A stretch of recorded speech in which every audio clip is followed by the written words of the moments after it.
මීගමු බන්ධනාගාරයේ අදෝනාව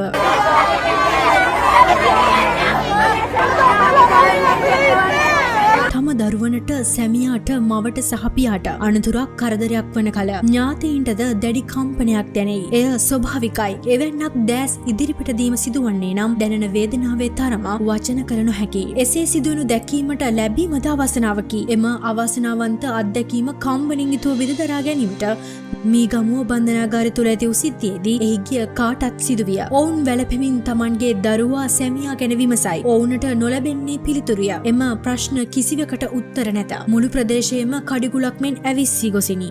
ඉසිබුවක් නැත. තුවාලකරුවන් බන්ධනාගාර බස් රථ මගින් රෝහල් වෙත රැගෙන යයි. අනේ මගේ පුතා කෝ? අනේ මගේ කොල්ලට මොකද වුනේ? ඇයි අපිට නොකියන්නේ? ලෙසින් ඔවුන් වැළපෙමින් විමසා සිටි. බන්ධනාගාරගතව සිටිනුවේ කිසියම් සමාජ විරෝධී ක්‍රියාවක යෙදුණු බව ඇත්තය. එසේ වුවද මේ ගලා යන්නේ මවකගේ බිරිඳකගේ සොහොයුරියකගේ කඳුරිය.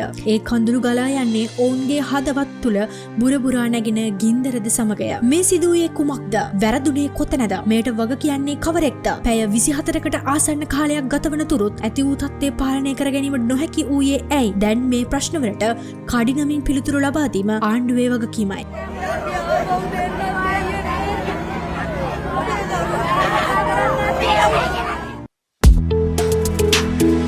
කසාගලින් කතා කරන පත්තරේ